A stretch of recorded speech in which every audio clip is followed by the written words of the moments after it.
The distress beacon pulsed through subspace like a dying heartbeat, and honestly, Qrix thought it was just another Tuesday in the Outer Rim. Nothing special. Some colony freighter probably ran out of fuel again, or maybe a mining operation stubbed its metaphorical toe on an asteroid. You know, the usual. Captain Qrix, his communications officer, Belna, chirped from her station, her twin antennae twitching with what he'd learned to recognize as mild concern. We're receiving an automated SOS from Sector 92. Qrix didn't even look up from his meal pod. Tag it and forward to the nearest patrol vessel. Already tried that, sir. Belna's voice climbed half an octave. Nobody's responding. The whole sector's gone dark. Now that got his attention. Qrix set down his pod, the gelatinous contents sloshing unappetizingly. Define dark. 17 colonies. 4 trading posts. 2 military installations. She paused, and her next words came out barely above a whisper. All silent. No transmissions. No life signs. Nothing. The bridge went quiet enough to hear the hum of the ship's engines. Qrix felt his 3 stomachs clench simultaneously, which was quite the achievement. How long ago did they go silent, he asked. 6 hours. 6 hours. 17 colonies. The math wasn't mateing, as the human translators liked to say. Nothing moved that fast. Nothing except. Pirates, offered his tactical officer, Vorn, though his grasping appendages were already running defensive protocols. He didn't believe it either. Pirates don't wipe out military installations without leaving a trace, Qrix muttered. Send a priority alert to command. Tell them we need backup, lots of it, and we need it yesterday. What arrived 3 hours later wasn't backup. It was worse. The first thing Qrix noticed was that his proximity alarms were having what he could only describe as a complete mental breakdown. Ships were dropping out of faster-than-light travel in formations that made his tactical computer weep. Big ships. Small ships. Ships that looked like they'd been assembled by someone who'd seen a warship once, in a nightmare, and decided to make it angrier. Captain. Belna's voice cracked. We're being hailed. It's, oh, ancestors preserve us. It's them. She didn't need to specify who them was. Everyone in the known galaxy knew about Earth. Everyone had heard the stories, though most chose to believe they were exaggerated. Propaganda. Tall tales told to frighten younglings. Qrix had met a human exactly once, at a diplomatic function. The creature had smiled at him with too many teeth and asked if he wanted to try something called hot sauce. He'd politely declined. That human had been a junior attaché, barely worth noticing. These were not junior attaches.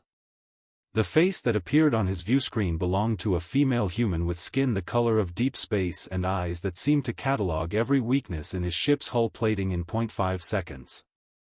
Her hair was bound back in intricate patterns, and she wore a uniform that was somehow both pristine and terrifying. This is Admiral Kira Okoye of the Terran Defense Coalition, she said, and her voice had the kind of calm that preceded violence the way lightning preceded thunder. You sent a distress call? That is. Qrix realized he was stammering and forced his vocal cords to cooperate. We detected multiple colonies going silent in Sector 92. We requested backup from our own fleet. Your own fleet is 12 hours away, Admiral Okoye said. Not asked. Said. Like she'd already checked. We were closer. Qrix glanced at his tactical display. The human fleet had positioned themselves in a defensive grid around his vessel that was so perfectly executed it looked computer-generated. Except it had taken them maybe 90 seconds. How many ships did you bring? He heard himself ask. The Admiral's expression didn't change, but something flickered in those dark eyes. Amusement? Anticipation? Both? Enough, she said simply. We're going to investigate Sector 92. You can accompany us or return to your homeworld. Your choice, Captain. It wasn't really a choice. They both knew it. We'll accompany you, Qrix said, because the alternative was admitting to his superiors that he'd run away while the humans handled a crisis in Galactic Council space. His career would be over before he could say, early retirement. Excellent. Admiral Okoye smiled, and Qrix remembered why that human attaché's grin had unsettled him so much. Form up on our left flank. Try to keep up. The channel closed. Try to keep up. Vorn repeated incredulously. Our engines are rated for speeds that would tear most species apart. He was right, of course. Qrix's ship was fast, well-armed, and had enough shielding to punch through a small moon if needed. It was one of the pride jewels of the Galactic Patrol. It lasted exactly 47 minutes before falling behind the human formation. Not because the engines failed. Not because of mechanical issues. Simply because the humans were moving at speeds that made Qrix's navigation computer file an official complaint. They should have been ripping themselves apart from the G-forces. Should have been crushed into paste by the acceleration. Instead, they were maintaining perfect formation while traveling at velocities that violated several laws of physics and at least 2 treaties. Captain, Belna said quietly, sensors are picking up something ahead. Qrix leaned forward. The colonies? Debris field. Her voice shook. Large debris field. And, oh no. Oh ancestors, no. The view screen shifted to show what his sensors had found. What had once been 17 thriving colonies was now an asteroid belt of twisted metal and frozen atmosphere. Millions of lives, snuffed out like candles in vacuum. And in the center of it all, waiting like a spider in its web, was a ship. Not just any ship. A Krell Devastator class warship, bristling with weapons that could crack planets. The Krell were the nightmare the galaxy whispered about, the monsters that even monsters feared. They didn't conquer. They didn't negotiate. They consumed. Qrix felt his blood turn to ice. The humans accelerated toward it. What are they doing? Vorn gasped. That's a Devastator. They need to retreat, regroup, call for reinforcements. But Admiral Okoye's voice came through on an open channel, calm as someone ordering breakfast. All ships, she said, weapons free. Let's show these bastards why you don't touch our neighbors. And Qrix realized, with growing horror and something that might have been hope, that the galaxy was about to learn why humans called their planet a death world. The Krell ship opened fire. The humans returned the favor. And all of space held its breath. The thing about watching humans fight, Qrix would later tell anyone who'd listen, was that it looked less like a military engagement and more like organized insanity had learned tactics and decided to major in violence. The Krell Devastator fired first. Obviously. It was the size of a small moon, covered in enough weaponry to sterilize a solar system, and crewed by beings who thought mercy was a digestive disorder. Its opening salvo should have vaporized half the human fleet. Should have. Instead, the human ship scattered like a school of fish, except fish didn't move in 3 dimensions while returning fire with weapons that made space itself scream. Qrix watched, his jaw hanging open in a way that would have embarrassed him if he'd had the spare mental capacity for embarrassment, as the humans did things that his tactical computer insisted were impossible. They're using the debris field for cover. Vorn shouted, and he sounded impressed despite himself. They're hiding behind pieces of destroyed stations and using gravitational slingshots to change direction without burning fuel. One human destroyer, no bigger than Qrix's own ship, dove so close to a spinning chunk of colony infrastructure that his sensors registered a collision. Except it didn't collide. It surfed the rotation, came around the other side, and put 3 missiles directly into an exposed section of the Krell ship's shield generators. That's not possible, Qrix whispered. The timing required for that maneuver, the pilot would need reflexes measured in milliseconds. "Captain," Belna interrupted, "Admiral Okoye is hailing us again." The Admiral's face reappeared, and Qrix noticed she wasn't even sitting down. She was standing on her bridge, hands clasped behind her back, looking for all the world like she was watching a mildly interesting training exercise instead of a battle that could decide the fate of this entire sector. "Captain Qrix," she said pleasantly, "we're going to need you to do something for us." "Anything?" Qrix blurted, then immediately regretted how desperate that sounded. "See that debris cluster at coordinate 77 Mark III? She didn't wait for confirmation. There are survivors in there. 23 life signs, mixed species. We need you to extract them while we keep our toothy friend busy." Qrix pulled up the coordinates. The debris cluster was right in the middle of the combat zone, where energy weapons were turning space into a light show that would give most species permanent vision damage. "You want us to fly into that?" Vorn asked, his voice climbing several octaves. Admiral Okoye's smile could have cut glass. "Unless you'd prefer to swap positions? We can do the rescue while you take on the Devastator." "No." Qrix and Vorn said simultaneously. "Didn't think so." The Admiral's expression softened, just a fraction. "Look, I know it's scary. But those people down there are running out of air, and unlike us, you've got the right equipment for search and rescue. We'll cover you. Trust me. Trust her. Trust the Deathworlders who were currently performing aerial ballet with a ship that outmassed them 20-1.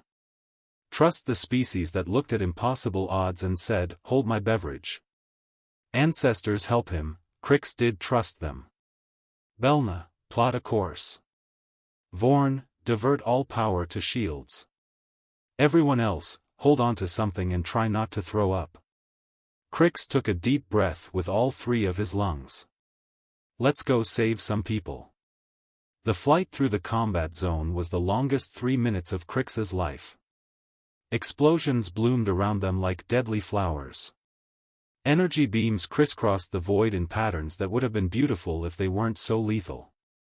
Twice, debris from destroyed Krell fighters bounced off their shields. Once, a human corvette passed so close overhead that Qrix could have counted the hull plates if he'd been insane enough to look. But not a single shot hit them. Because every time a Krell weapon swung toward Qrix's ship, a human vessel was there, intercepting, redirecting, covering. They moved like they shared a single mind, anticipating threats before his sensors could even register them. "Survivors located," Belna announced. "Bringing them aboard now." The 23 survivors were a mix of species, all of them terrified, dehydrated, and babbling about how the Krell had appeared without warning, how their defenses had fallen in minutes, how they'd thought they were dead. Qrix got them secured in the medical bay and turned his attention back to the battle, which had reached what he could only describe as its finale. The human fleet had stopped dancing. Instead, they'd formed up into a single massive formation, all ships pointing toward the Krell Devastator like a spear. Admiral Okoye's flagship sat at the tip, and Qrix realized with mounting horror what they were planning. "They're going to ram it," he breathed. "No," Vorn said, checking his sensors. "They're charging weapons. All of them. Every single ship is routing power to their main guns. That'll leave them defenseless. I don't think they care." The Krell must have realized what was happening, because their ship began rotating to bring their heaviest weapons to bear. But the humans were faster. They were always faster. Admiral Okoye's voice cut through every channel, strong and clear and absolutely certain. "All ships, synchronized firing solution Alpha 7. On my mark. 3, 2, 1. Mark." The humans fired. Not individually. Not in sequence. All at once, every weapon on every ship, a concentrated lance of energy that made Qrix's sensors white out and his ship's shields activate automatically just from the backwash. The beam struck the Krell Devastator dead center, and for a moment, nothing happened. Then the massive ship simply came apart. No explosion. No dramatic fireball. It just ceased being a ship and became expanding debris, its molecular bonds overwhelmed by more concentrated energy than should have been possible to generate. Silence flooded the communication channels. Even the humans seemed stunned by what they'd accomplished. Then Admiral Okoye's voice returned, dry as old paper. Well. That was satisfying. All ships, report status. The reports came in. Minor damage. Some shield depletion. One ship had a scratched paint job that its captain seemed personally offended by. But no casualties. No losses. They'd gone up against a Krell Devastator, the same class of ship that had once destroyed an entire battle fleet, and they'd won without losing a single vessel. Qrix realized he was shaking.